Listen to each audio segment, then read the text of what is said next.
بسم اللہ الرحمن الرحیم۔ ساری تعریف اللہ کے لیے، درود اور سلام محمد اور آل محمد کے لیے۔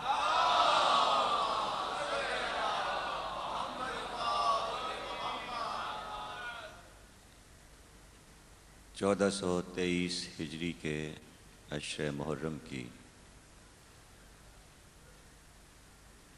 اس مرکزی عزاخانے میں آپ حضرات 5ویں تقریر سماعت فرما رہے ہیں حضرت علی اور جہاد کے موضوع پر۔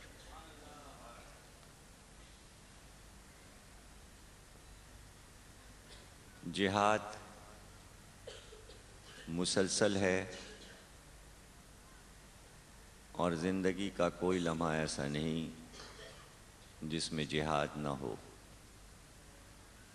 مخصوص لفظ جہاد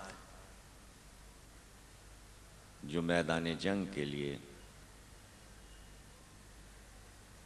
استعمال ہوا، وہ جہاد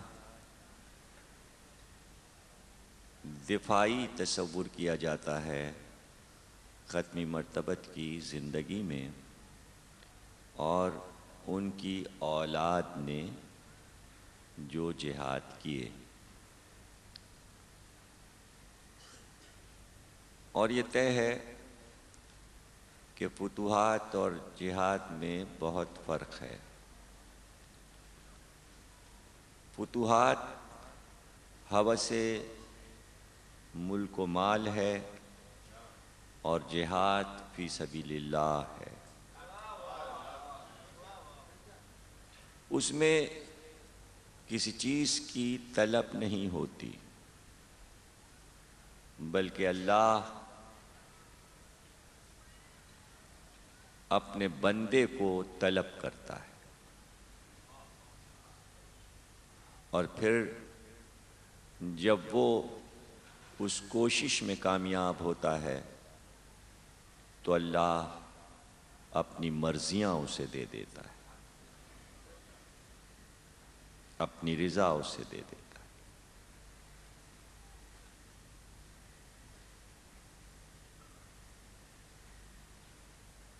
علی جہاد جو کرتے تھے وہ اس تصور کے ساتھ کہ میں میدان جنگ میں فتح کرنے نہیں جا رہا ہوں، بلکہ میں اپنی جان فدا کرنے جا رہا ہوں، اور ہر لڑائی میں یہ خواہش کرتے کہ مجھے شہادت نصیب ہو۔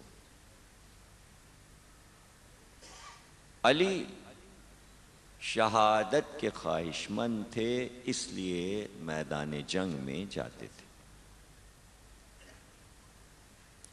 یہ دوسری بات ہے کہ اللہ نے اپنے اس بندے کو اپنی طاقت عطا کر دی تھی، اپنی خصوصی طاقت،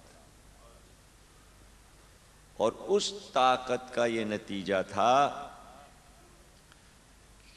کہ کوئی بھی اگر علی کے مقابل آ جائے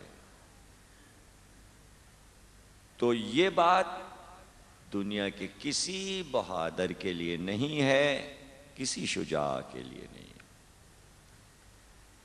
کہ جو علی کے مقابل آیا وہ علی کے وار سے بچ کے نہیں گیا،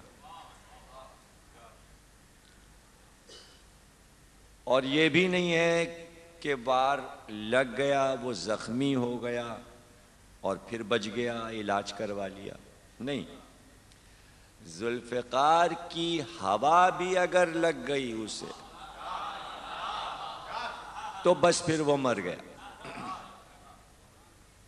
وہ جان سے گیا۔ کسی نے مولا کائنات سے پوچھا کہ جو پہلوان آپ کے مقابل آتا ہے وہ آپ کی تیغ کے نیچے آ کر ذبح ہو جاتا ہے، اس کی کیا وجہ ہے؟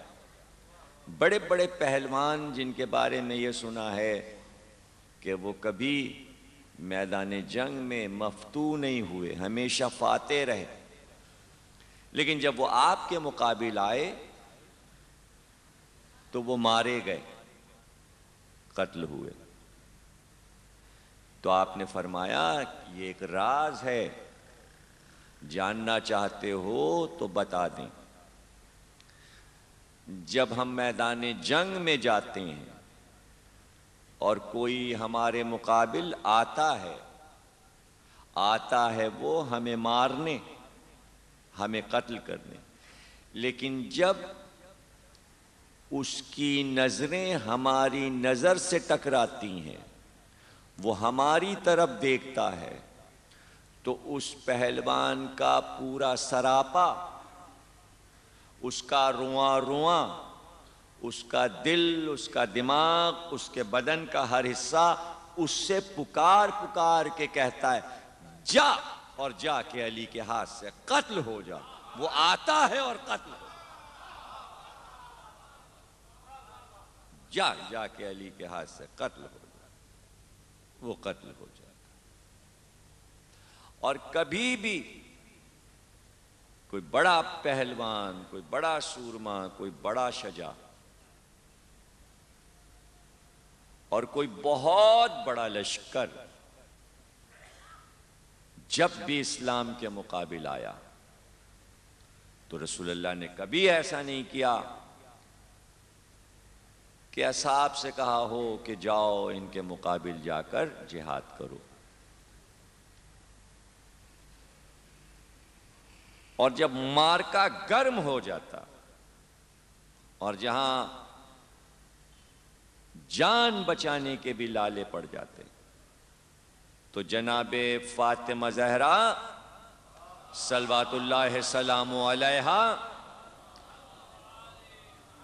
خطبہ فدق میں دربار میں فرماتی ہیں کہ جب جنگ کی آگ بھڑکتی تھی تو تم سب کو میرے بابا اپنی ابا کے سائے میں لے لیتے تھے اور میرے شوہر کو بھڑکتی جنگ کی آگ میں بھیج دیتے تھے۔ ہمیشہ جب بھی لشکر اسلام کے مقابل لشکر آئے تو تم کو نہیں بھیجا، علی کو بھیجا۔ جب بھی جنگ کی آگ میں، اور اس وقت جب علی کو میرے بابا بھیجتے تھے میدان جنگ میں تو تم لوگ آپس میں باتیں کرتے تھے، چیمی گوئیاں کرتے تھے اور یہ کہتے تھے آج تو علی کا بچنا مشکل ہے، آج تو علی کا بچنا مشکل ہے، آج تو علی کا لاشا آئے گا، ایسا پہلوان آیا ہے۔ لیکن جب میرا شوہر مقابل کا سر لے کر آتا تو تمہارے چہرے اتر جاتے تھے۔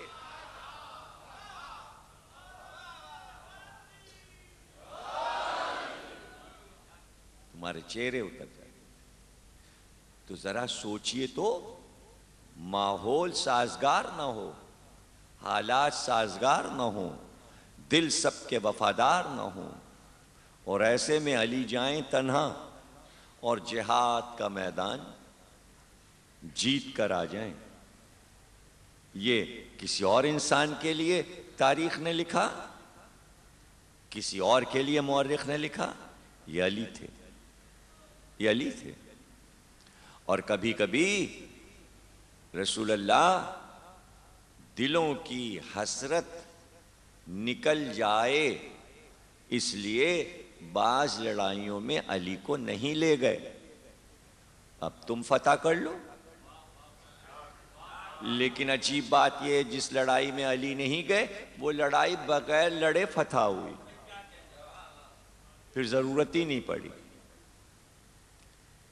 ان تمام جنگوں میں ایک خیبر کا میدان بھی ہے جس میں علی کو نہیں لے گئے، حالانکہ مارکا بہت سخت تھا، اور خیبر کی لڑائی کی وجہ یہ تھی کہ مدینے میں